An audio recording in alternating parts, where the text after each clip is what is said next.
Assalamualaikum warahmatullahi wabarakatuh. Perkenalkan, kami dari Prodi Manajemen Universitas Pamulang. Kami dari kelompok 1 dengan saya Nevilia bin Putri dan rekan saya Nur Halim ingin mempresentasikan tugas kelompok mata kuliah Teori Ekonomi Makro dengan dosen pengampu Bapak Jamaluddin, Sarjana Ekonomi Islam, Master of Economic of Development. Selamat menyaksikan.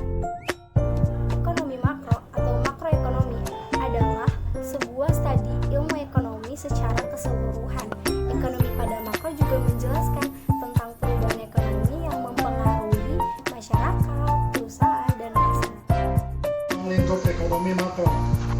Teori ekonomi makro membahas beberapa hal, termasuk penentuan kegiatan ekonomi, inflasi, tingkat pengangguran, kebijakan pemerintah, dan hal-hal lain yang berkaitan dengan ekonomi secara keseluruhan.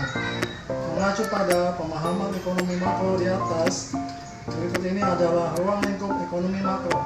1. Penentuan tingkat aktivitas ekonomi negara. Dalam analisis ini, teori ekonomi makro akan menjelaskan sejauh mana ekonomi dapat menghasilkan produk dan layanan. Analisis ekonomi makro ini akan memberikan rincian pengeluaran secara agregat atau keseluruhan, termasuk pengeluaran dari rumah tangga, konsumsi rumah tangga, pengeluaran pemerintah, perusahaan atau biaya investasi, ekspor impor. 2. Kebijakan pemerintah. Ekonomi suatu negara tidak akan terlepas dari masalah pengangguran dan inflasi. Pemerintah harus melakukan berbagai upaya untuk mengatasi permasalahan ini melalui serangkaian kebijakan, baik kebijakan moneter maupun kebijakan fiskal. Kebijakan moneter adalah kebijakan yang dilakukan oleh pemerintah untuk mempengaruhi jumlah uang yang beredar di masyarakat atau jumlah uang yang beredar dalam perekonomian. Sedangkan kebijakan fiskal merupakan langkah pemerintah dalam mengubah struktur dan jumlah pajak dan pengeluaran untuk mempengaruhi kegiatan ekonomi. 3. Pengeluaran agregat komprehensif. Ketika pengeluaran keseluruhan tidak mencapai tingkat ideal, akan ada masalah dalam perekonomian. Untuk mewujudkan peluang kerja yang lebih baik dan mengendalikan tingkat inflasi idealnya, pengeluaran agregat harus pada tingkat yang dibutuhkan. Di Indonesia, yang pertama, meningkatkan pendapatan nasional.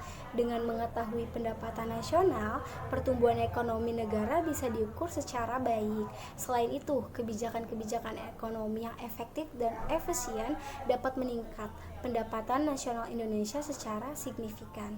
Yang kedua, membuka kesempatan lapangan kerjaan. Yang ketiga, meningkatkan kapasitas produksi secara nasional. Yang keempat, mengendalikan inflasi.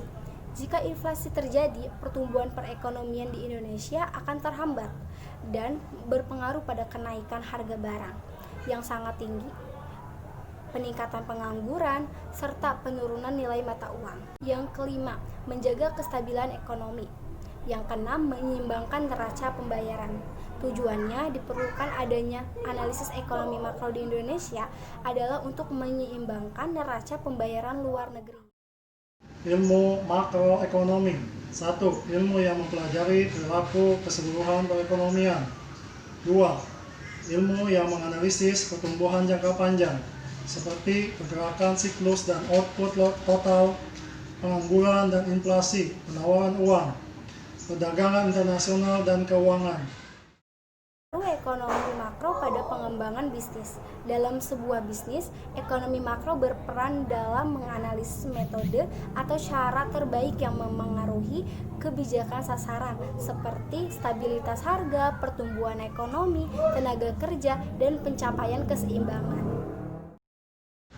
Penentuan kegiatan ekonomi.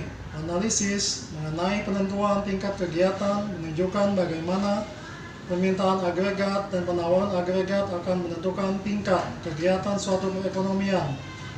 Pengeluaran agregat dibedakan dalam 4 golongan. 1. Pengeluaran konsumsi rumah tangga. 2. Investasi perusahaan. 3. Pengeluaran konsumsi dan investasi pemerintah. 4. Ekspor. Demikian presentasi dari kelompok 1. Kurang lebihnya mohon maaf. Mari kita jaga kesehatan dan tetap semangat. Wassalamualaikum warahmatullahi wabarakatuh.